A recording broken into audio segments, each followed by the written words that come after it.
And I would love for you to dive into neuroplasticity about rewiring our brains, our neural pathways, and how to really take ownership over your life. Yeah, yeah. I'm so glad you brought that up too, because that is a huge thing that I talk about so frequently with my clients day after day, right? This idea of neuroplasticity, the simple principle that we have the ability and capacity to rewire the neural pathways in our brains.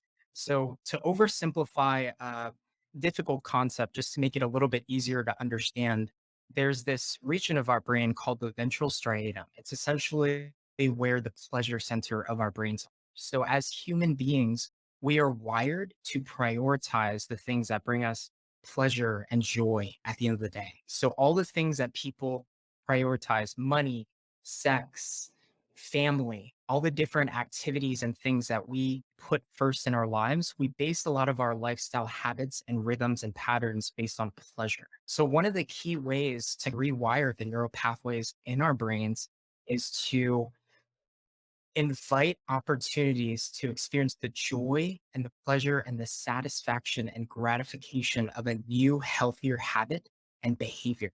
And over time, the pairing and the association between the stimulus and the dopamine that gets released in our brains in response to the pleasure that we receive is what helps unconsciously rewire and retrain our brains to then accommodate for new, healthier habits and patterns. It's something that I talk about all the time. I do a lot of couples counseling myself. And one way that neuroplasticity plays out is even in how we relate to other people, right? We, in relationships to other people, experience so much conflict and tension as a society, whether there's anger, bitterness, frustration, disappointment that interferes with our ability to connect with and relate to other people. But one way to rewire how we connect with and to become more intimate and more deep and have more meaningful relationships is to invite pockets and windows of opportunity to really experience pleasure and joy in how we connect with others. And one of the ways we do that is through holistic health and wellness. So that's part of why, from my perspective as a counselor, one thing I talk about very frequently is the biopsychosocial model, just this idea that in order to maximize our capacity for being able to be as healthy and well-rounded as we can be, we have to look out for four areas of our health and wellness: our biological, our psychological, our social, and our spiritual health and wellness. So in a lot of the things that I encourage and invite my clients to practice, there are pockets and windows of opportunity in each of these four categories to, on a daily basis, continually practice healthy habits that rewire their neural pathways and challenge them to experience joy and pleasure in the new, healthier lifestyle patterns that they're living into day by day. Let's go into that a little bit deeper because I think that one of the things we could do here is set a precedent and a baseline for people to understand the science of actually what's happening in those moments, in those pockets of joy. Because Yeah. even this morning, I'll give you a great example. Normally, my mornings is like I wake up, meditate, journal, go to the gym, get into the show. And this morning I woke up and I thought to myself, actually, you know what I want to do? I'm going to drive out to Red Rocks here in Denver. I'm going to climb all the stairs as my workout, and I'm going to sit there for half an hour and just absorb and be present and experience the world and Yes. let that thing soak in. And for me, like I recognize, I understand what happens in those moments where you're leveraging the thing that brings you pleasure in your life. But can you talk about and break down for someone listening right now what is actually happening in the brain when you're stepping into creating joy in your life? Yeah. So let's take one specific example, right? Emotional processing. I think as a society, we have a tendency of devaluing and minimizing the significance and importance of simply just being present with negative emotions. So one exercise and activity I encourage my and invite my clients to this is emotional check-ins. So I have this feeling words checklist that I give to a lot of my clients where it has a list of over 100 emotionally adjectival words to describe your internal state of being, right? It's broken down into 7 different columns: mad, sad, glad, afraid, ashamed, lonely. The list goes on. And the intensity of that emotion becomes greater and greater as you go further down the column in each of those sections. When you're processing whatever emotion it is. I'm so glad you brought up the importance of mindfulness because this is also an opportunity to being present and aware with everything that's going on with yourself. So, in addition to the neuroscience of our brains and what's going on, we're also primed to learn in a multisensory type of way. And so, in order for us to really latch onto and soak in whatever thing we're trying to learn, we have to integrate as many of our five senses as we possibly can. So, for something as simple as emotional processing, when it comes to difficult or negative emotions, being able to sit in the moment, setting an alarm on your phone for any time of the day, right? It could be 12:30 during the lunch hour, it could be 6:45 in the evening, it could be early morning once you get up 10 to 15 minutes, stop what you're doing, take a moment to look at that feeling words checklist, pick a word that resonates with you in that given moment and sit with that feeling, whatever that emotion or whatever that feeling is in that given moment, simply just sitting with it and being present in the moment. And as you're paying attention to that emotion and that feeling, you're paying attention to everything that's going on with you somatically. And what I mean by that is, where are you sensing the emotion and the feeling in your body? Sometimes we minimize and we diminish the significance of how emotions physiologically manifest in our bodies, whether we get tension in our shoulders or jaws or neck or upper back area. So, what ends up happening is when we take a moment just to observe and to sit back and learn from those emotions, we start to experience this sense of relief because we're like, wow, I didn't even realize that this was what was happening. So, this region of our brain that I was describing, the ventral striatum, what ends up happening is from a neurological level, there's dopamine that gets released.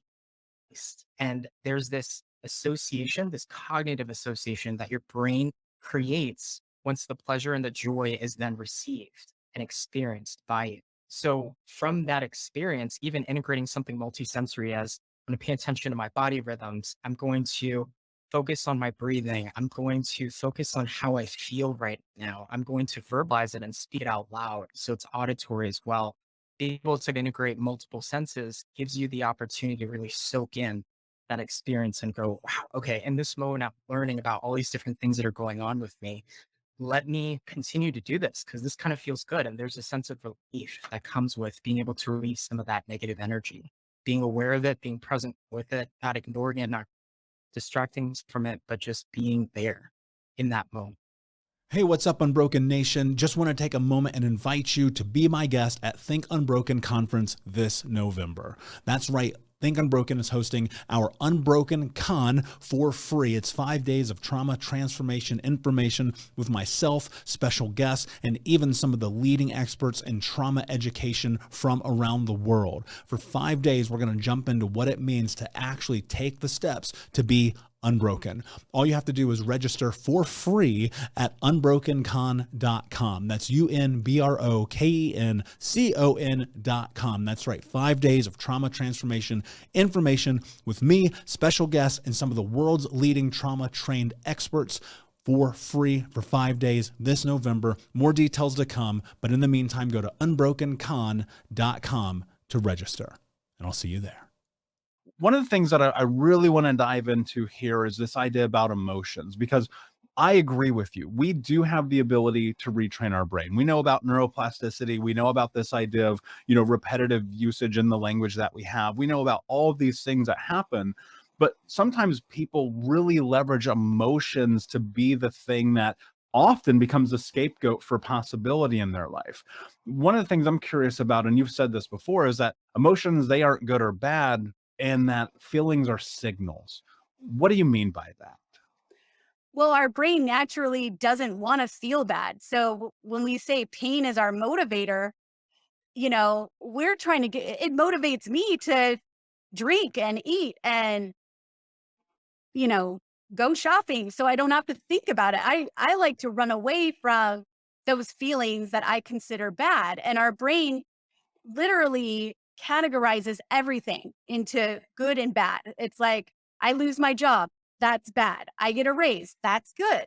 And the thing is, all things work together for our good. And you can see how now you can see that your past is actually helping millions of people.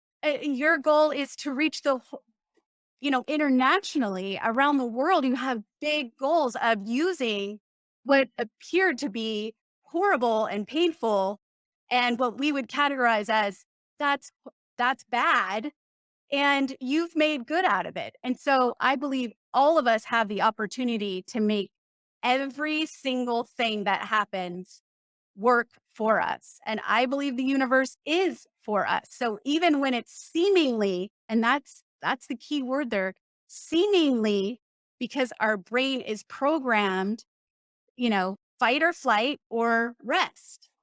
And it's programmed that way. And so if we can look at emotion as signals that my emotion needs something instead of just being uh, closed to this is bad, I need to run, this is okay, I'm going to relax.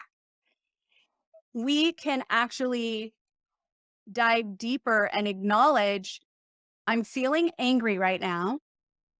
And usually I feel angry because I don't get my way. So anything that happens during the day that didn't go the way I planned, I'm like, ugh, it can irk me really easily. And when I look at that and think, okay, I feel irked because I didn't get my way, and my way is the best way, right? So I think that that's the way it should go. But then when it doesn't, it's when I take a look at what is my anger telling me? It's like my anger is telling me I want to be acknowledged. My anger is telling me I like it my way. What can I do next time when I don't get my way that would still be a way to acknowledge and honor the way I feel? Because I think what happens is the other thing is, as men, I think you're taught, don't cry. And it's okay to be angry, but for a woman it's not ladylike to be angry. So that we have that too, where society tells us this is okay for you to feel, this isn't okay for you to feel. And so that adds to, am am I doing something right? And it doesn't have to be right or wrong, it's a signal. What does it need? So kind of using like a question pattern of like, what is this signal of being angry telling me, and what do I want to do with it next time? Or how am I going to honor my anger? Is there something I can do? I remember this coach had me break bottle because I was angry, and we came up, well, what would feel good to my anger? And it just came to me that breaking glass would feel good. And so I found a way to uh safely break some bottles that I could clean up. And it felt good. And it was like, it's just a way. It usually, our emotions need to be released. And so EFT is another way to release them without, breaking glass. Cause I told myself I would never do that again because I did not like cleaning it up. So tapping is easier for me. Yeah, and what a great analogy for life, right? We have to clean up the glasses that we break. And I think what's really fascinating about this is understanding, yes, you can make meaning of the emotions that come once you get, I think, a little bit closer into understanding who you are, understanding the emotional capacity, having a coach, having therapy, doing the work, the whole nine. Because if you would have told me what you just said 15 years ago, I'd be like, you're out of your mind. Like that makes no sense to me, right? And I think there is a process for this to make a lot of sense. You do have to do a bit of work around it, and I think that's because trauma, these events that have happened, and the trauma that comes along with it, those are triggers that are trapped and entangled inside of our emotions, right? How do you manage that, where on the one hand, yes, you're like, okay, I can reframe this, I can create a change in the way that I process and make meaning of these things, but I still feel so trapped or entangled inside of those traumatic events and experiences? How do you navigate that? How do you like start to reframe around that? So those events become almost a part of us. It's, when we have events, it kind of runs a program in our brain. So what happens is you have a traumatic event and your brain is now programmed with this event. And so when I think of something, I run it through my broken thinking because that's what happened to me. And the program was instilled in my thinking.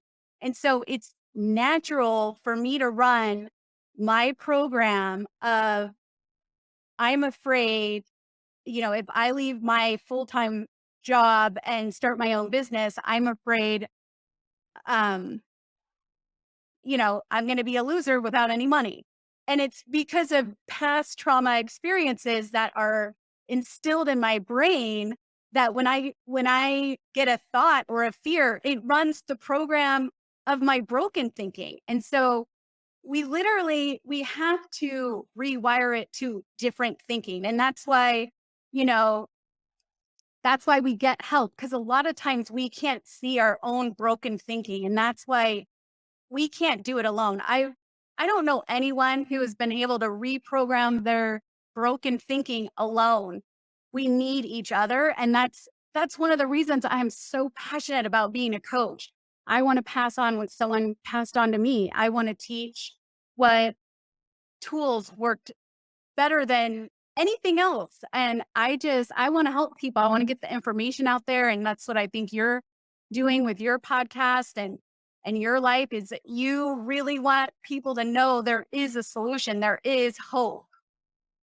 Hey, Unbroken Nation, we'll be right back to the show, but I wanted to let you know that you can grab a copy of my first book, Think Unbroken, Understanding and Overcoming Childhood Trauma, for free. If you go to book.thinkunbroken.com, you can download the PDF ebook version of the book and get everything that I know about the baseline of healing trauma for free, downloaded to your email right now. Just go to book.thinkunbroken.com to download your copy of Think Unbroken, Understanding and Overcoming Childhood Trauma for a PDF for your phone. Again, that is book.thinkunbroken.com. One of the things I'm curious about and that you mentioned is making your brain the leader. And like there's this weird thing that I don't think people understand, that they actually have this huge amount of control over their brain. Can you talk about and kind of framework what it actually means to be the leader of your own brain? Yeah, so I see people all the time where their brains are leading that. And what I mean by that is, think about this. When you have, let's say, a bad moment in the day, like your friend upset you for whatever reason, right? It's not just that you're upset now at your friend, then you start thinking about how rough your life is and you become upset with yourself. Then you start thinking about how bad the world is and you become, really upset with the world. And it just takes you down this negative sort of spiral. And so the reason that the brain does that is because first and foremost, its job is to help you to survive. It needs to protect you. And so it's always looking out for those negative things, right? Which is not always in our best interest. And so being the leader that our brain needs means that essentially using our experiences to influence the way that we think and the way that we act. And so everything that we do every single day influences our brain's evolution. It, our thoughts influence our brain's evolutions, the actions we take do so, the people that we surround ourselves with, the experiences that we have. And it's really about teaching people to make really conscious decisions daily so that their brains don't go down this negative route and instead focuses on the positive. Because when we focus on the positive, that also has this tremendous healing impact, not just on our brains, but also on our bodies and as well as on our lives. What causes that? Because you hear this all the time where people talk about having control over your thoughts, being positive, thinking like this, but why does that actually work? Like what is happening in that moment and those processes that lead to this place where it actually has impact? Yeah. So when you think about what's going on in your brain, so when you're having a lot of negative thoughts, right? So your brain sort of goes into, you really turn on sort of your sympathetic nervous system. Your brain goes into fight, flight, or freeze mode, right? So you're operating from a place of really chronic stress and trauma. And so you get chemicals like cortisol, which are being secreted and over a long period of time have a really negative impact, not just on your brain, but also on your body, right? So a lot of people who are chronically stressed will come to me and say, look, I can't make new memories. I'm having memory problems. And that's because something like cortisol actually causes the neurons, the cells in the part of the brain responsible for making new memories, it causes those cells to die off, right? So that's a really negative consequence of having negative thoughts. Now, when you have positive thoughts, right, that causes the release of endorphins, a lot of the feel good sort of hormones. And so you start really thinking about your life in a completely different way. You start searching for the positive in things. And those feel good hormones, they don't just allow you to feel good, but they help reduce your blood pressure. They help reduce the levels of chronic stress. That way you're not having that negative impact on your brain and body. And it really promotes healing physically, emotionally, mentally, as well as neurologically. Can I challenge you on something? Because I'm really curious. I've worked with a lot of people throughout my career and even had these moments myself where I go, there is absolutely nothing positive in my life right now. Right. And so my challenge to you in this is how, if someone has that thought process, do you navigate helping them find positivity in their life when it feels so not even necessarily only melancholic, but depressive and painful and sad and hurtful? How do you really push someone? Maybe push isn't the right word, but how do you help someone navigate into this place where they can associate or even create something positive in their thought process? Yeah. So I'll give you a personal example. So for me, I was diagnosed with COVID back in January and I was hospitalized for 2 weeks. Right. And as a doctor, watching your oxygen saturation go down is not a fun thing at all. And there were certainly days where I thought that I was not going to make it. But COVID took its toll on my kidneys. It just completely wrecked um, the kidney function that I had left, and I needed to do dialysis. Dialysis was the thing that I feared the most. Everything that I did was to avoid dialysis up until that point. And so when they told me that I needed to do dialysis, I cried, right? Because that's not what I wanted to do. And so I allowed myself to feel those feelings, but then I told myself, okay, I can do dialysis the way that I've seen patients do it before in the hospital, where it almost seems like they're waiting for death. Or I can decide to do dialysis in a completely different way. And so I went from feeling really depressed about my life, like this sucks. This is not what I wanted. I'm tired of having to face my mortality, to be like, I've got to overcome this challenge. I've got to think about it very differently. And so when I was doing dialysis, there were times where I was working on a lot of personal development stuff. I was reading during dialysis. I was practicing French. I was doing interviews with news organizations and taking business meetings. Um, I remember one time, I was playing basketball with my sons, and my son said something about me being sick. And I was like, what are you talking about? I'm not sick. I'm sitting here beating you in basketball. So part of it is about changing the way that you think about things. But to help you change the way that you think, you also have to take completely different actions. You need new experiences, right? And I see people who every day do the same exact thing and somehow expect that their lives are going to change. They think the same thoughts, they have the same routines, and think that their lives are going to change. So sometimes you have to do things differently. And you also have to be very mindful of who you're surrounding yourself with. So I didn't surround myself with, I didn't hang out with other kidney disease patients, right? Because a lot of times when you're hanging out with other patients, everybody's sort of down and they just talk about all the negatives, and that's where their focus is on.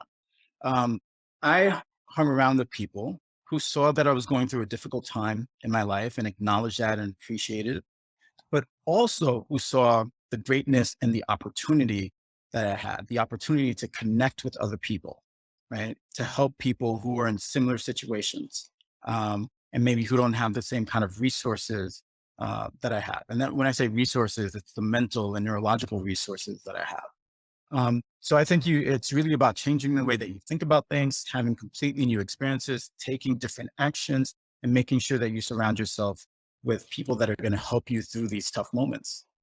So if you are in this place where it would be of benefit to step into a modality like this, how do you even notice it? How do you even put yourself in a position of being curious enough to step into the idea that this could be beneficial?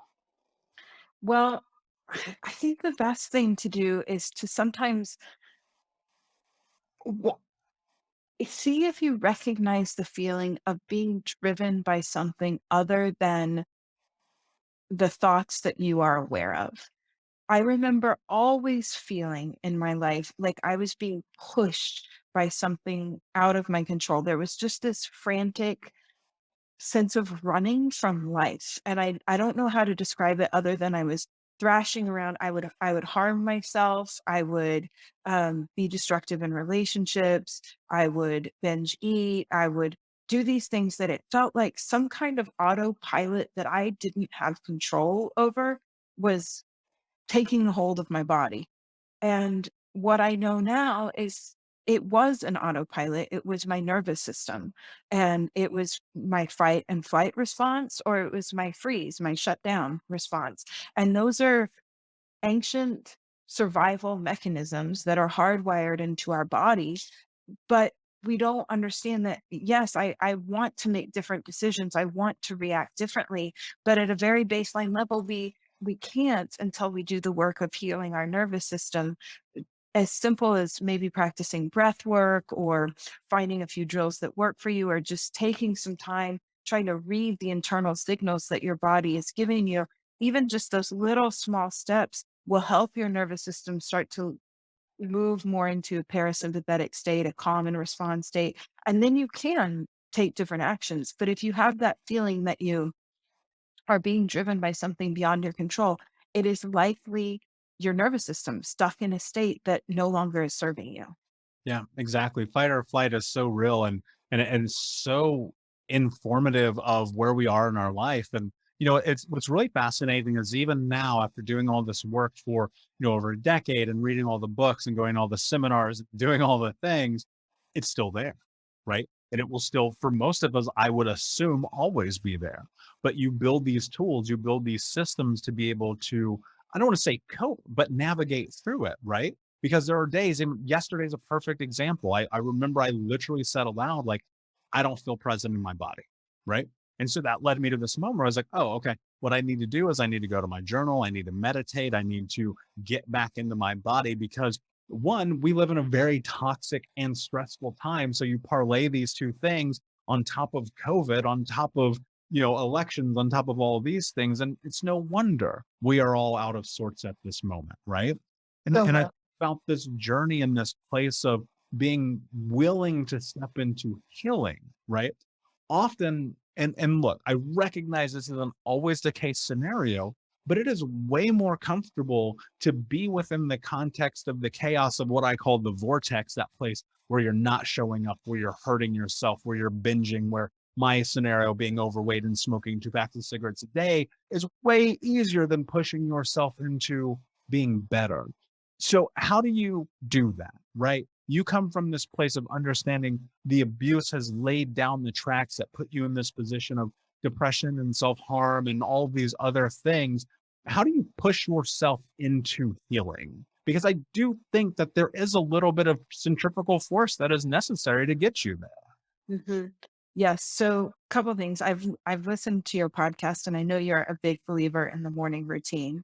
And I am the same. I feel like it is something that I have to commit to so that my life doesn't kill me, kind of like you said, like the stakes are high, right? So I need to do that. And then I make that morning routine something that focuses not just on my cognitive thoughts, but something that focuses on bringing me back to my body. And so it includes a little bit of healing movement. It includes what I call a neurosomatic meditation, which basically just means taking at least 1 minute to sit still and think about, what do I feel in the bottom of my belly?